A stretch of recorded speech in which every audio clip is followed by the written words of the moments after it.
Let's talk Utah State, TCU, 8-9 matchup. Take me through it. Utah State getting 3.5 points in this game. Utah State, they're a great example of today's college basketball. Take a bunch of guys from Montana State to Utah State, and it's great Asabor, their leading scorer. Darius Brown, another guy they brought along with the coach Sprinkle. And they're a team that can score a bunch. I mean, top 40 in offense. I think that's the side here. You take the 3.5 points against the TCU team that started hot and faded down the stretch. 11-2 entering Big 12 play, 2-1 start in the conference, and then things got messy. 7-8 in their final 15 regular season games. I don't trust them. I believe everybody's betting TCU, so I'll take Utah State in the 3.5. Yeah, I think the issue for me in a game like this is the strength of schedule. I mean, I love the Big 12. And I do look at, okay, you went 7-8. Well, what would Utah State have gone in that 15-game stretch? The Big 12 is lethal. So I don't want to ding TCU too much for TCU did that. beat Houston, fine. We'll give them their respect. Yeah, but that was in January. Yeah. So I understand both sides of it. For me, I'm with you in this regard. I hate when everyone and their mother is betting a certain team. And Utah State, let me come on, man. Most people who bet this stuff, they don't. Who the hell's great Asabor? They think you're describing some kind of like virus or something. I'm seeing 4.5s on the board. I mean, take 4.5. Do you want to? TCU right now might be the most bet on team to start this tournament. Are you ready for this?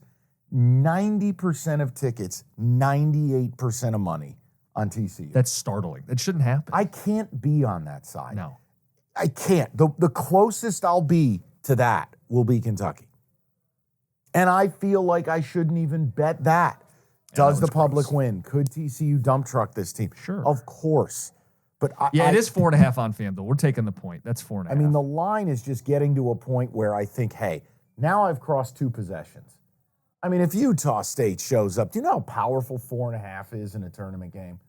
I'm going to take the points. I'll take Utah State. They execute. Asabor is going to be a problem on the inside. And TCU has shown great inconsistency. They play a little bit too loose for me. I think Utah State could out-execute them. Now, here's your problem. Do you worry about Utah State's guards versus TCU? A little bit, yeah. I mean, that's a scare that's called for the step up to the Big 12. But. So I'll take Utah State, and a lot of it has to do with these are games that the book circles, and they go, okay, we need Utah State in a bad way. And somehow, some way, boy, the officiating seems to work out. Boy, they're into the bonus earlier than I thought. I'm going to take Utah State. One of those deals. Next matchup, the 5-12, and this is one where you can't be too married to any one team. Crossroads game. This is my crossroads game. What did I say to you headed into the tournament? All I want to do is bet on McNeese State. Will Wade has been an incredible story. He shows up to McNeese State. He says, I want you to be standing here a year from now when we go from 23 losses to more than 23 wins. And remember, I said it. 31-3 or whatever they are. Yeah, 30 wins this year. And McNeese is a problem. They were 11 wins the year before. They are a problem. They got 3 guards who shoot the 3 at over 40%. They've lost 1 time since Thanksgiving. Great job by you totaling it. 25 out of 26. And I have spent all year shitting on Gonzaga, even though they got my boy Graham Ike. But I sense a but coming. But I'm torn on this game. As much as I want to bet McNeese, every idiot who hasn't watched a second of college basketball is going around their office going, hey, I got a Cinderella pick for you. You got to check out that McNeese State team. Huh? Oh, I think there's one other team that is even more of that Cinderella, like the over-the-top, obvious Cinderella that everybody. We'll get to them a little later. But McNeese is on that list. That Cinderella bait where people are like, hey, they fit all the criteria. Yeah. I lean McNeese State. I do. I don't know if I'm getting a number that I really like. There hasn't been real movement. This thing debuted at 6. It's sitting there. 5.5 now. Okay. So 5.5, 6, 6.5. It's just all in that sitting there. Yep. I lean McNeese State, but it's a lot like when you and I talk about it. You get to a certain number where you go, wait, do I need to start considering the other side? You're going to bet Gonzaga. I'm going to bet Gonzaga. Here's the thing, too. I feel like you, and we're all susceptible to this, like you got it in your head that this Zags team isn't as good as they've been. And yes. You're right. But it got so much for you that you were openly questioning, would they make the tournament? I was. And here they sit as a 5 seed. And it's because they played well lately. They won 9 consecutive games after the St. Mary's loss. between St. Mary's losses. And they were 41% from three, 60% from shots inside the arc. They've got Nemhard, so they have a guard. They've got an interior presence in EK, so it's that inside-outside. And they're one of the 10 best offenses in the country. So it gets to a point where, yeah, McNeese would have been fun to bet, but everybody's betting them. And at the end of the day, Gonzaga's not as bad as you thought they were. So kind of rein it in, take the Zags with me, and win some money. No, not yet. I'll add it. I got to think. I got to take a little more. Let me get on the plane. And it is, I will lean with you, but I'm not ready. Okay. I'm not ready. All right. The next game. This is what I'm talking about. What? Kansas, Samford. Number 4, number 13. Kansas, 8.5-point favorite. Samford is the trendy Cinderella on paper because their profile is that of a team that just wants to fuck shit up. They're a team that's going to lay a spike strip down. They're going to press you. They're going to run with pace. They're going to shoot a bunch of threes and hit a bunch of threes. It's like out of a lab. If you could build a team, just, hey, who's going to be the Cinderella? You'd say press. You'd say run. Right, you'd say shoot. You'd just, like I said, you'd do it. You'd have any little old throw banana peels at the 3-point line and get the other team to slip. This is what you would do. Everybody sees them as a Cinderella. They are one of the 5 fastest paced teams in the tournament. And it's this this press thing that they run that allows them to do it. 39% from 3. That's top 10 in the sport. That's the upset profile. And they're facing Kansas, who's lost 4 of their last 5 games. The game is in altitude, Salt Lake City. Samford's 10 deep, who play 10 or more minutes. And we look to Kansas. Are they all healthy? And if they're healthy, are the lungs ready to go up in the altitude and run for 40 minutes? Well, we gotta backtrack on this. Now, look, you got a couple problems here, okay? So McCullough, is he going to play? Did you see what Self said? No, what did he say? He announced his star players would return in time for the tournament, ... but it's unclear if he actually believes it. Was he saying it to get, favorable seating? My reads Dickinson will be back. That's more of what I think. This bone bruise for McCullough has been know. all season long. I know. And he's a glue guy. You got to have him. He's both ends of the floor, big for them. Yeah. When he was healthy, when both guys were healthy, I think, both were there when they beat Kentucky, UConn, and Houston. Listen, like the Kansas healthy is a national title looks at team. Dickinson, but McCullough is 18, 6, and 4. Yeah. And a really good defensive player. I can't be involved in the game if I don't know the status of this guy. That's the conclusion. Is that wrong for me? No, it's not. Do you have betting data? I don't know if it's as drastic as some of the other Cinderellas, but I feel like Samford is a team a lot of people are going to want to bet. I mean, Samford. Because of the unknown with Kansas. I got you. Take a sec. Yeah, I mean, look, Samford, about 70% of tickets and 80% of money are on Samford. The number has gone from 9.5 to 8.5. I feel like you're going to get Dickinson. But, man, if both guys play, I think they'll destroy this team. Well, but hold on. But how much of the cap, too, is you get both guys back, but they're getting their legs under them, and they're getting forced to run in the altitude. I know. I would just stay away. I wouldn't bet this game. No, man, you got to have a lean. You got to give people something here. I lean Kansas. All right, fine. My lean's Kansas, too. No, come on now. Do you want to take Samford? No, I don't want to take Samford. Okay.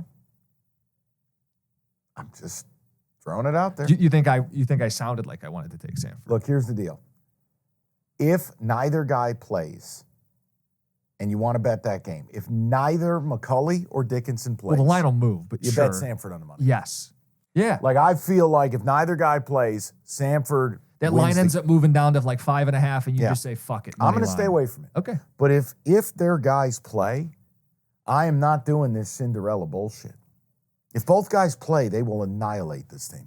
But I think it's priced in, one of them's not. And I don't want any part of the 50-50 split. Last note, they're also Cinderella because tiny little school, right? That's part of this. Tiny little school. Baptist college, Yeah, the tiny little Baptist school. Yeah. All right, so that's your 4-13. South Carolina, Oregon. This is the game that you found yourself down the rabbit hole before the pod. So much time on this. You're looking through box scores, game logs. It's the 6 seed laying 1.5 against the 11 seed, South Carolina, Oregon. It's a tale of 2 seasons.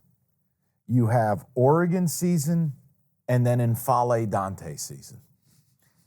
Here's what it is. Infale Dante missed a huge chunk of the early portion of the year for Oregon, which included 3 really ugly losses. This kid is 6'11", 245. he is a phenom. He is a distinct problem, okay? If Infale Dante doesn't miss that chunk of time and Oregon comes in as a 7 or 8 loss team versus an 11 loss team, are we viewing him differently? Yes. Okay. South Carolina, look, Lamont Paris done an unbelievable job here. Now, they're gritty, they're gutty, but they got a problem. They don't play a big. I mean, they put 2 forwards on the floor. They team rebound, Mike. Right. They don't have a big. You're going up against one of the best bigs you will have seen all year. And great power stat by Cookies. Dana Altman, 7-0 in the opening round of the tournament at Oregon. If Oregon makes it, they win. They had a great run in the Pac-12. You had a quality play against Arizona, quality game. And to me, they're going to guard. It'll be a close game. I'm going to take Oregon, take the points, because it is not early season. It's Infale Dante season. He was great against Colorado. I was watching some of the Pac-12 title game late night on Saturday night, and they're playing for a spot, Oregon is. Colorado, great shooting team, not a good interior defensive team. He killed them in their first meeting, and he killed them in the conference title game. And I think South Carolina's going to have problems. And that could be the profile that that's one of the things you look for. Like, these teams didn't play each other in the regular season, but you try to find styles. Did they play teams like this? I think the size, let's go with Infale Dante. Oregon. Let's play Oregon. And you have to ask yourself, why is the number what it is? Only a 1.5 for a 6'11 here. Okay. I'm going to let you cap the next one because this is gross. Well, it's involving the MAC, so I guess this is where I have to step up. Do your job. We got Creighton laying 12.5 against number 14, Akron, the 3-14 matchup. Quick note, Akron, Kent State, MAC title game. I've never seen anything like it. I could not believe it. I had the sound down, so I didn't understand what was happening. This Rollins kid for Kent State, inexplicable foul. Can't have it. You take the lead with 7 seconds left or whatever it is. Yep. And he fouled. You have the lead. Not on a half-court Only play. up 1, though, right? Yeah. It was almost like he intentionally fouled. It was bizarro world. Like, he had no idea time or score, and they kept cutting over to him because, like, everybody knows, he just fucked up. And I was going to make a joke. I won't do it. I was going to say, well, fuck it. It's a pod. Who cares? The only thing I've ever seen like it would be what the Georgetown guy did against North Carolina in like 84, and then it came out that the dude was like cracked out. Now, I'm not accusing this young man of being cracked out. I'm just telling you it was a cracked out decision. I think I've explained that pretty fair. I think you did. Akron, Kent State, 2 best teams in the match. I felt like we talked about it before on the tournament preview, the 2 teams that could have been there. Akron was the favorite. Akron was the best team in the regular season. Akron, not a lot of size, though. They've got this Freeman guy who rebounds. He might be the nation's leading rebounder, but he's only 6'7". Yeah, and you're facing Kalkbrenner. 7-footer. So I look to Creighton and I go, hold on. Why haven't we been higher on Creighton? The Blue Jays finished 7-1. They beat UConn. They made Drago bleed. Like, that's the team no one can beat. They beat UConn. 65% inside the arc in that stretch. Only Houston and UConn were better in that span. And they've got this trio. It's Shireman, it's Kalkbrenner, it's Trey Alexander. All of them score 17 or more points. So if one guy's out, the other 2 step up. They should rout Akron. I started looking up the MAC and how they play in these tournament games. And pre-COVID, they were losing 17, 18, 20-point deficits. Post-COVID, they've been a little more competitive. But the last time Creighton faced a MAC team, they blew their doors off. So I'm going to go with Creighton with the 12.5 points here. Are you serious? Yeah. I'm being seduced into Creighton's resume, and I feel like I'm late to the party. What am I missing? You're just being flippant, just laying points out there, huh? All right. We got to take some favorites. I know we do. I'm just very nervous. I don't know, Creighton, I just never feel like I can trust them. Well, they make it to the Sweet 16 at the very least. I mean, and they may have the team to actually go deeper this year. Akron is, when you look analytically, they're a good defensive team, man. I get worried laying those points out there. I'd be very careful if I were you. Okay. That's me. So you're staying away. Oh, hell yes. I want no part of that game. Okay. I will play Creighton. Okay. We have the 7 versus the 10, but we don't know who the 10 is yet. 7 is Texas. Yeah, so why don't we just talk through Colorado, Virginia? Yeah. And then we'll come back and we can do a mini preview if you have a play on the Texas game. Yeah. I think Colorado State, Virginia is the grossest game that has ever been designed in the NCAA tournament. The over-under is 120. Oh, that's all Virginia. That's not Colorado State's fault. That's Virginia's fault. And I'm still going to tell you I want the under.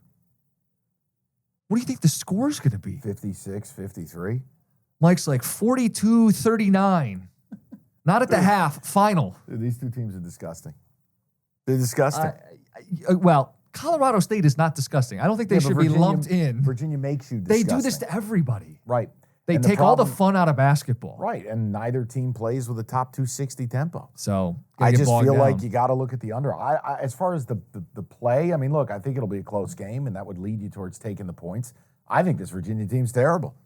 I hate them. I want no part of it. Be a lean to the under. There's your preview to me. And then whoever wins this game, I'll pick them to beat Texas. Well, because that's how little I think of Texas. And we know the stat: teams in the play-in typically not just get themselves in, but they do damage. The spread's Colorado State laying 2.5. And you said, points maybe. I would take Colorado State. And it's Isaiah Stevens, for people who don't know, 17 points per game, their lead guard, 7 assists per game. That's the third most of any guard in the tournament. So you got to break down a defense. You need a floor general, someone who can navigate one of the toughest defenses to face in the country in Virginia. I'll lean on Stevens. I'll lean on the offense that they run at Colorado State. People love it. Basketball junkies love that.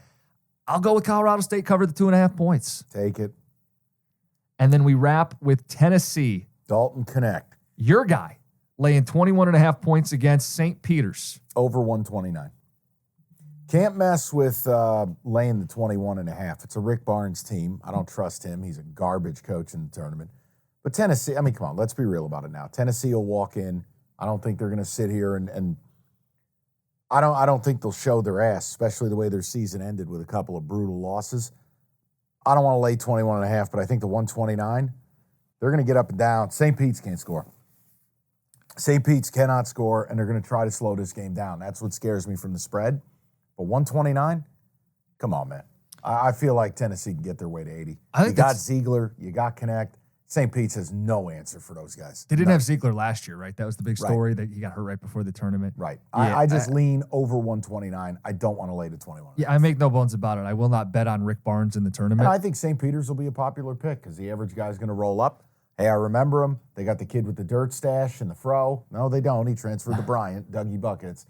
And St. Pete's wasn't even, I think, what was St. Pete's? The 4th seed in the MAC? Yeah, they were not one of the top two teams. So it'd be a lean to the over, but I don't love much about this game. Well, so I can't, it's against my personal constitution to bet Rick Barnes, so I can't bet Tennessee. I won't bet St. Peter's. You're at least giving people a lean. I would join you on a lean. I'm not going to play the under. Okay.